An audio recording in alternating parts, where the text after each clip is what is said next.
this morning. I had a nice message from someone that I know gone back many years ago, Neil Waite.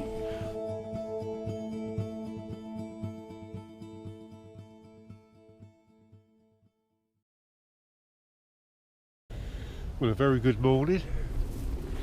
Well, that was some walk down to the river this morning. I've switched rivers for my latest episode of Tales from the Riverbank, and it's always a long walk to this swim. It's a very deep swim. We've had a nice drop of rain yesterday and the day before, so I'm hoping that's going to freshen the river up. Being a deep swim, there's not a lot of flow, but I plumbed up. I've probably got about 11-12 foot, but before I could do any of that, I had to clear the swim a bit, as you normally have to at the start of a river season. Any of your favourite swims go along, you have to trim them up a bit, and I think I've done alright. I've gone for a bit of comfort today. I've brought my chair with me, rather than scrambling around across the bank.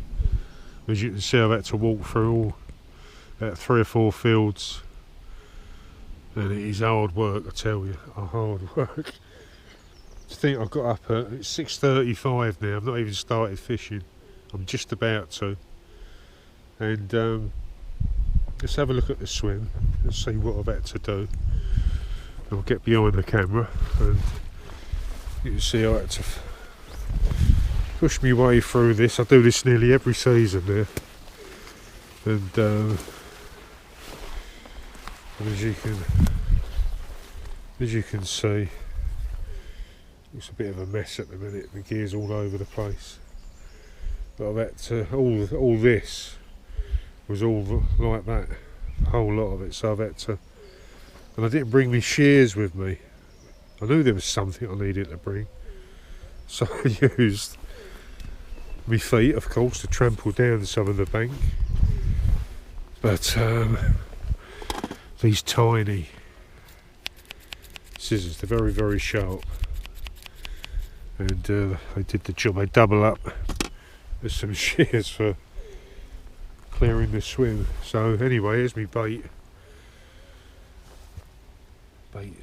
little bivvy table there. Got some very old maggots, some caster, some dead maggot sitting there in the water, and shots and disgorger. A bottle of water, I needed that. I'm going to go through some of that today. And this is the swim. You might have recognised it from previous videos in the past, and it's a very, very deep swim. There's been a few bubbles coming up, whether that's fish root in the bottom. Actually looks like, I don't know if it's spitting or rain, or I'm not sure. But anyway, I've mixed some groundbait up because I'm a long way up. Down to the water's edge. I've brought this along. I bought this a few couple of months ago. It's from Guru. It's the little water bucket on a string, if you like, or a bit of rope, so you can sling it down into the water, get some water and lift it up. It's, getting near the water's edge to get some water is, well, it's a steep old drop, as you can see. Chances are you'll end up falling in, so it's not worth that. So that's a nice little lightweight, fits in the rucksack okay, which is all good. The tackle today, 14-foot rod, because like I say, a very deep swim, but it's the End Gauge Pro 14-foot float. Beautiful rod, really slim bank. And, I think I'm going to have some good sessions on that, and paired it up with the close face, the Abu 506 Mark II. Got a Dave Arrell Speci float on, stick float, 8 number 4, which I've used a couple of times already this season. Back on the other river, And I've got natural baits, as I've already showed you. Also got some worms. I've got some bread as well. So hopefully we're going to have a good day. I've put in 6 balls of ground bait, sort of nugget size, or little small jaffers to kick start it. I put no loose feed in at all, not yet. I'm going to probably kick off with 2 or 3 casters on the hook and see what we can catch, fingers crossed. And welcome to another Tales from the Riverbank on Fishing Tail Films. Let's get going. There we go, the first cast of the session. And let's see if anyone's home.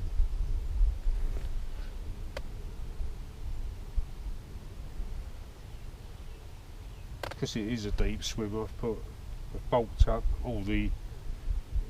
most of the number 8s. Probably about a foot from the hook, so I can get it down, because there is a few bleak around in the river and I don't really want to be catching bleak, not if I can help it, only if I was desperate.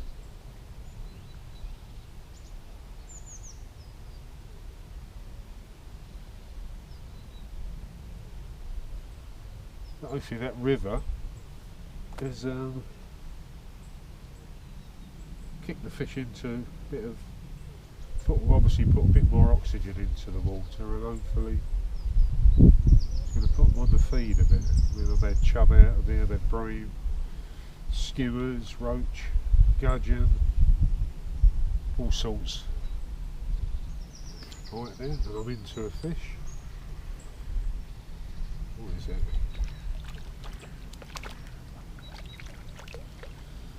Looks like a roach. That's nice. It's a good start to the session. Double caster. We're into a roach. I do love me roach fishing, and if I could get a net full of roach, I'll be more than happy. I've had some good roach out of this swim, out of this river, so fingers crossed it's going to be a good day. I'm just fishing right about halfway across. There's a little bit of a crease.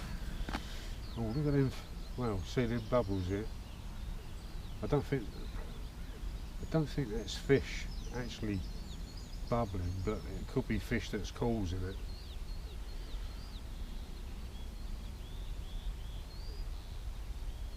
They're rooting around on the bottom.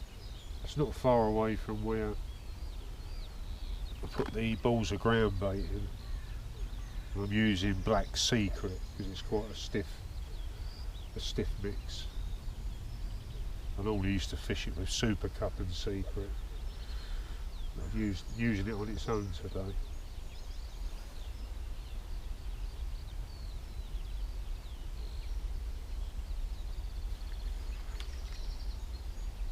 Oh, drag bottom there.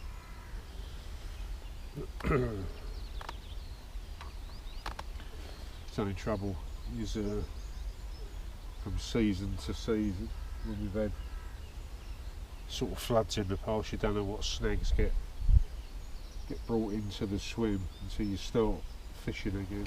I've just switched over to double white maggot and into my second fish of the day, and a bit of an hybrid. Oh, come here.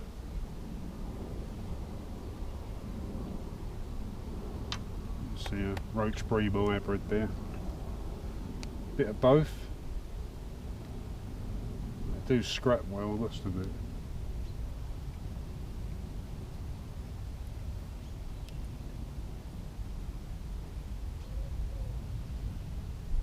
Nice fish.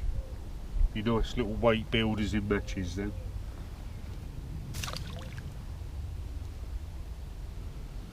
It looks like there's a few fish down there. Obviously they've responded to the 6 balls of groundbait I put in at the start. This can be a very, very hard swim to read at times because the natural flow of the river is from left to right. But halfway across it flows left to right. From the middle towards me it flows right to left. Because as the main flow hits a part of the bend, it starts to like do a U-turn on itself. So it's actually, the swim is flowing in 2 different directions, which can make it a little bit tricky at times. And then there's a little bit down the middle where it doesn't even move at all. That's like the crease line. So your float can start off left and right, and then sort of get drawn over towards me, and then as it's now doing, going right to left.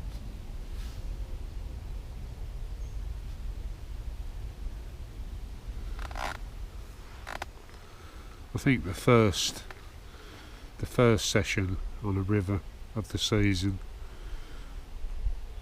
is always a suck it and see, you know, to see how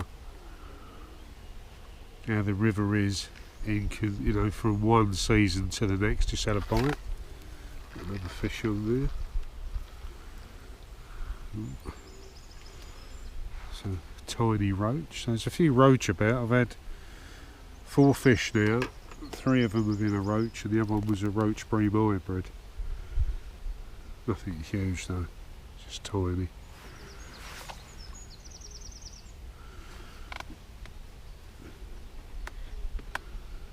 So they've obviously responded to them balls of groundbait going in at the start, and I'm hoping there'll be a few bigger ones there. So I've got some bread flake, and I've had some good sessions on the bread flake in this swim on the roach.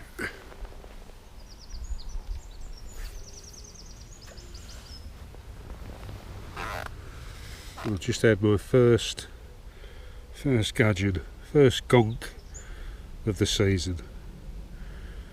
Beautiful little fish.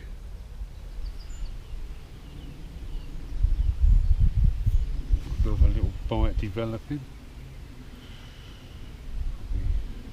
Maybe another gudgeon.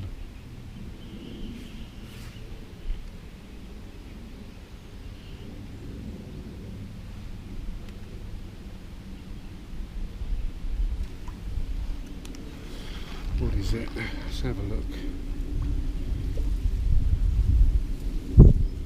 Oh, it's a little chublet. First chublet of the morning.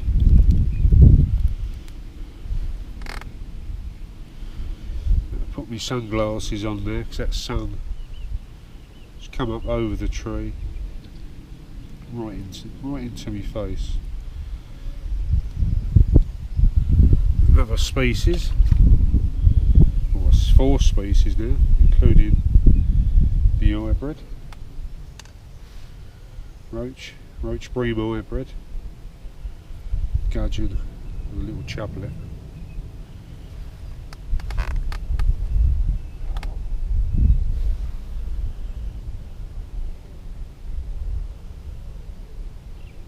But I think if you're catching, and I will be catching everything on the baits I'm using, if you're catching lots of small stuff, then at least it gives an indication that the river is in decent fettle. But if you weren't catching anything at all, then that's when the alarm bells will start ringing. So it's nice to be getting a few bites.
Now on the channel I try and mix it up as much as I possibly can to try and make it as interesting as possible. Sometimes it doesn't always happen because you cannot guarantee to catch big fish, you know, and you may go out to catch a big perch and it doesn't happen. That's fishing, and most people accept that. But I'm trying to, you know, sort of do different things, like I'm doing the Tales from the Riverbank series, where I ran a little competition not so long ago, as many of you probably entered it, and Angus was the selected winner and won a fishing mug. And I'm doing a Tales from the Riverbank series, which will be, you know, across the weeks and months when I'm down on the rivers. Obviously I'm going to be be fishing up as much as possible, getting out on the lakes, perch fishing in the winter, that sort of thing. And about 3 or 4 weeks ago I posted up on my community page if anyone wanted to ask me any questions, fishing related of course.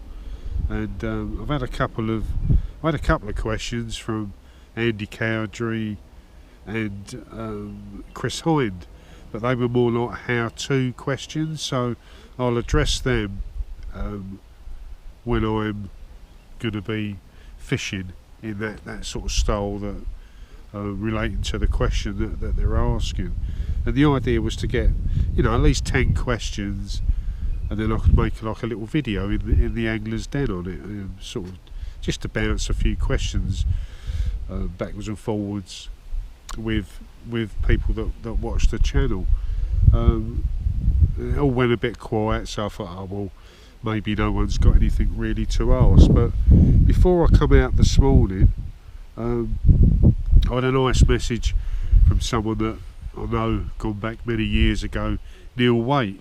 Hi Neil, hope you're keeping very well. And I'll read out the question that Neil asked me. And I think what I'll probably do is, if you want to ask me any questions, then when I'm doing a video I'll answer that and give you a shout out as well. Maybe that might be the way to go. But Neil, if I can read through these sunglasses, Neil went, hi Russ, can I ask what caused you to move from the match scene to a more specimen type of angling, and what do you think has caused more anglers to get back on the rivers? There seems to be a resurgence in river fishing, in both match fishing, specimen angling and pleasure fishing. Cheers, Neil Waite. Now, great question, Neil, and I, as you know, used to match fish all the time, and for well over 40 years fishing all different. Started up on the club scene, then into the open matches and team fishing, and then I run events and all sorts of stuff, you know, involved in it. But it was back in, I think it was about 2013, I was fishing a spring league. I was lying in second place, and I turned up to fish the match, and for some strange reason I just didn't want to be there, and that's never happened to me before. And I thought, well, there's something wrong with me, I think. and I just went through the motions.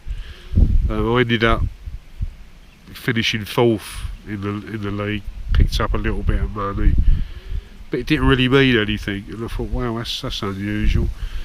And I sort of went home a little bit feeling a bit weird about it all, and so I had a break from it. But I think the main reason why I had a break from, well, more than a break, I actually packed up match fishing, was because I was getting fed up of all these carp dominated waters, catching all these sort of pasty carp. And as much as, you know, I love catching fish, I didn't really enjoy fishing for 200, 300, 400 pounds of carp, and not even having the time to look at the fish that I was catching. It was more of a fish race, and I think I would just become completely bored with it, to the point that I didn't want to do it anymore. And just like that, if I make my mind up that I'm not going to do something, I don't do it. And because what's the point of doing something you don't really want to do under sufferance? So I had 3 months off. June the 16th come round, and I wanted to get back on the river, and which is what I did. And but I've still got that competitive edge to me. I think I always will. And but I put that now more in me sort of me match fishing. Oh, sorry, in me specimen type fishing, me crusions and me roach and stuff like that. I like sort of fishing for specimen fish, if possible. Getting on some of these waters is very hard. They're a bit of a closed shop, but that's the way it is, and it'll always be that way. But I try my best, and so that's the main reason why I gave up match fishing, was simply because I got bored with it. I got fed up with catching pasty carp all the time, and I just wasn't enjoying it anymore. And if you're not enjoying it, then time to knock it on the head, which I know shocked a lot of people at the time. They probably thought, oh, give him a couple of weeks, he'll be back out again. But I know how I feel and what I was feeling and why I was feeling it, so I decided not to bother. And it wasn't long after that a lot of river matches started appearing. I'm thinking, sod's law, innit, I'll give up, decide to go down another channel, and people start to get back on the rivers again, and I think that's fantastic, because probably like the reason why I was getting fed up of match fishing was the same reason why they've switched back to the rivers. You had like the Riverfest series, a lot of matches going on the Thames and on the Severn and on the River Wye. It's prolific with matches, and that's great to see. And you know, I was brought up fishing rivers and canals, and the commercial fisheries weren't around then.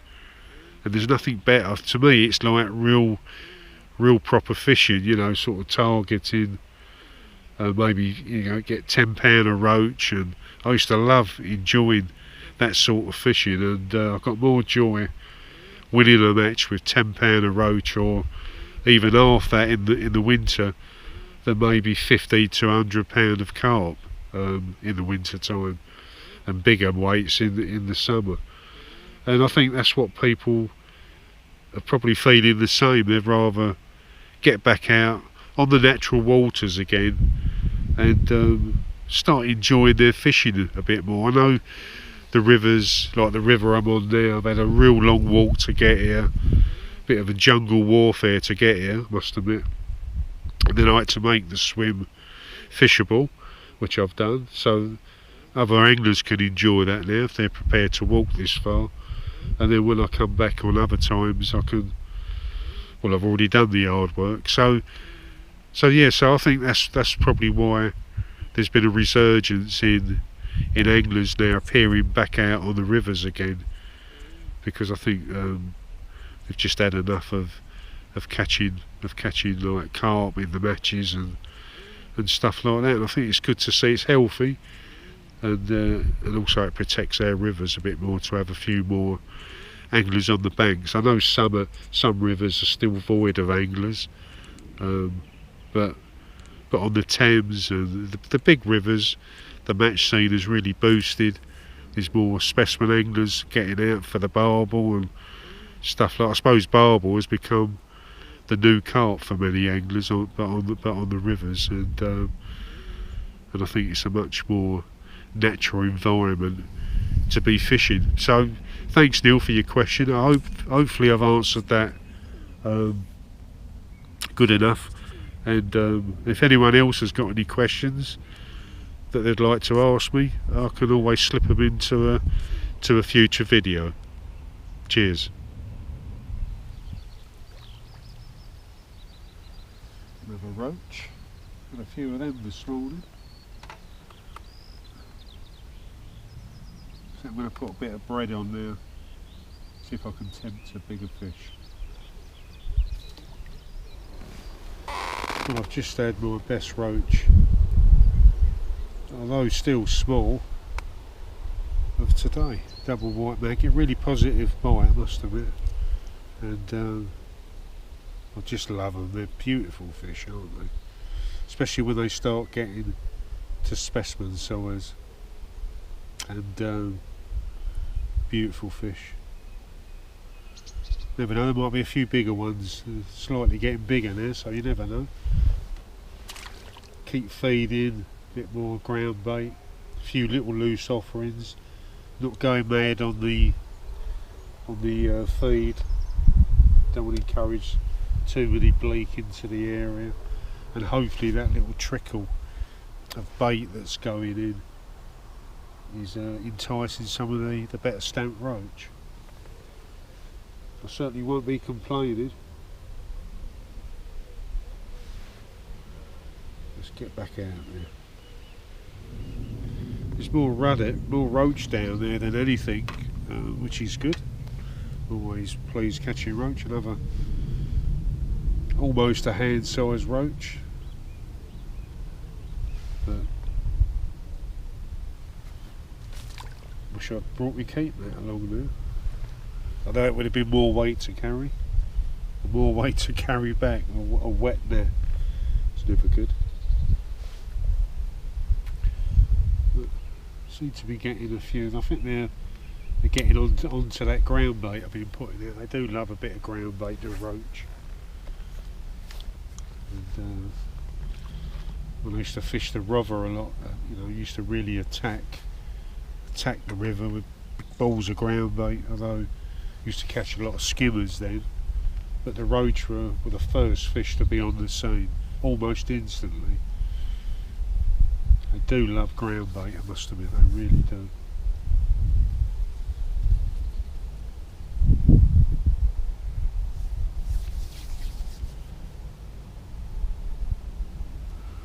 Another little tiny gudgeon. I've probably had about four or five gudgeon during the course of this morning's session. Lovely markings on them, and I will be dedicating a little short film on the tails from the riverbank on this species, the gudgeon, because they do mean an awful lot to me, and I'll share the reasons why in that video, and of course talk about how special they are.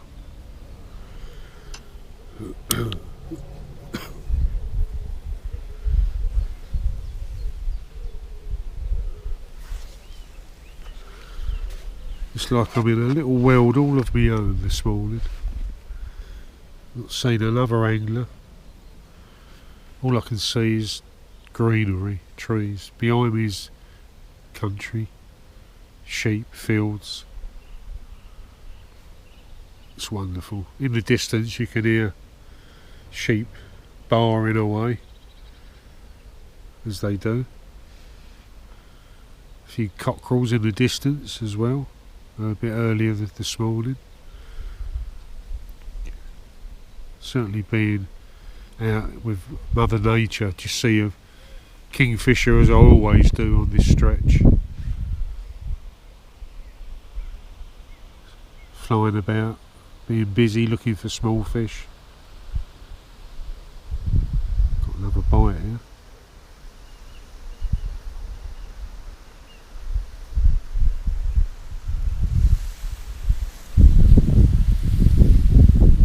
Every now and then the wind picks up, you get a little breeze, which you can probably hear on the mic, so I do apologise about that.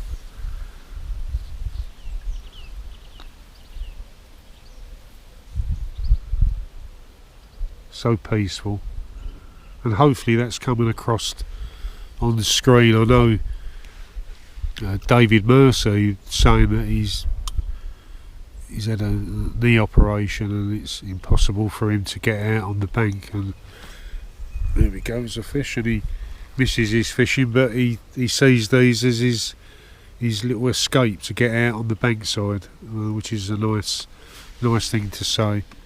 There's another roach there. Loads of roach today. That's probably about my 20th roach, I reckon.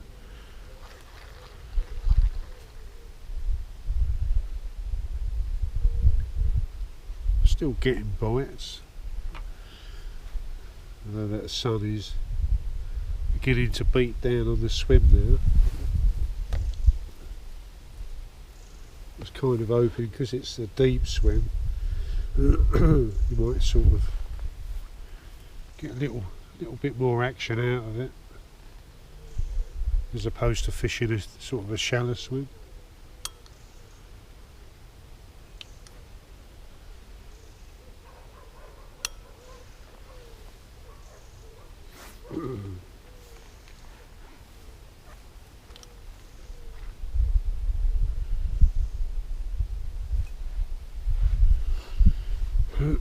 But what we're in July now, so August, September, so from September onwards starts getting into my favourite fishing territory. 2 or 3 months beyond that is when I start getting my perch gear out, and cannot wait for that. I really can't. This last year it never really got going for me. Another roach.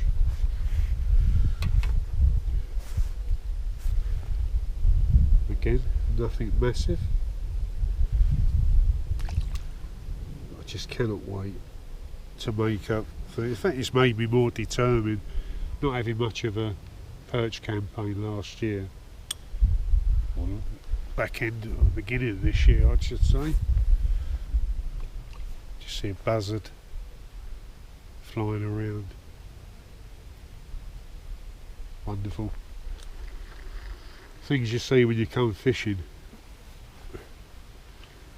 The only thing that plays havoc with my hay fever.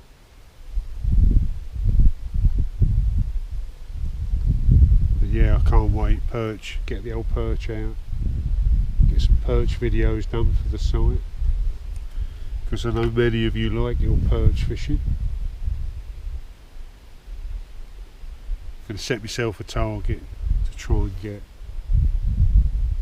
a PB perch for this before next spring arrives. So I'm going to set myself a target. I'm going to visit some waters I've never fished before that I've been keeping my eye on them, especially last year, and they were producing some good perch, so I'm keeping close tabs on them.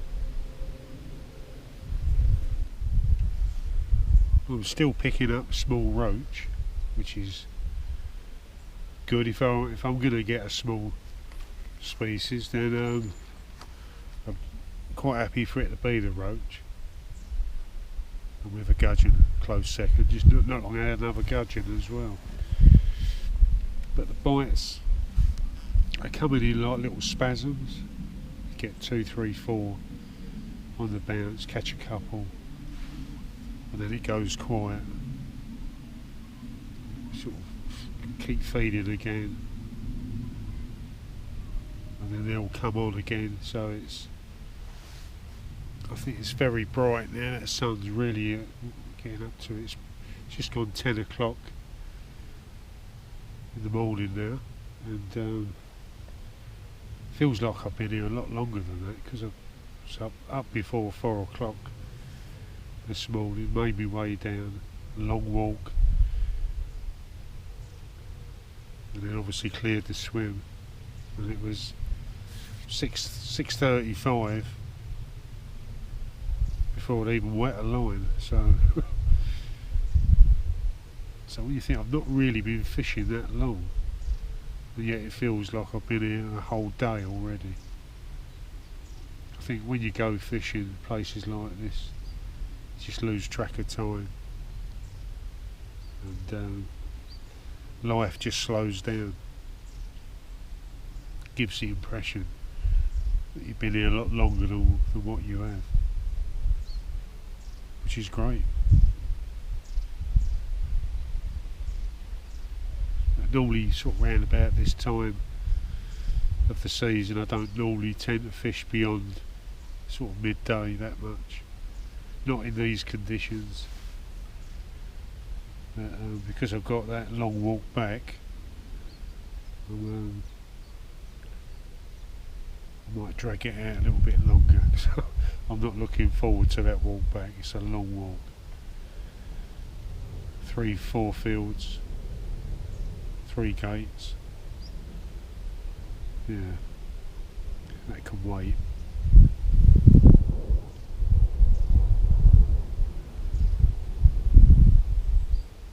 Just settle for one nice fish now. That'll sort of crown off the day, I think. Be nice just to get a nice little net fish.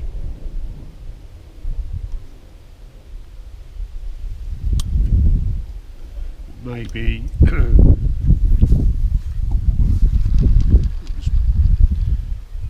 strange bite. So both maggots.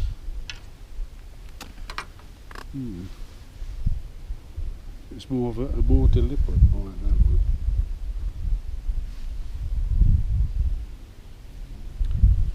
Let's bait up and get back out there.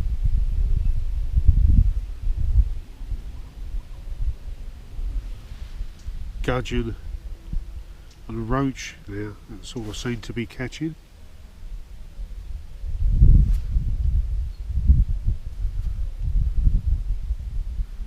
You just cannot miss, can you, the gudgeon bite? It's tap tap tap, dib dib dib on the float, finally it goes under, and lovely little markings on them, beautiful fish.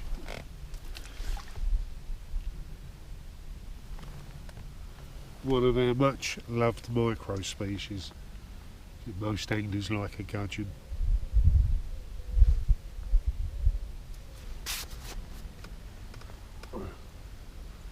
What we got here? Is it another roach? It is indeed.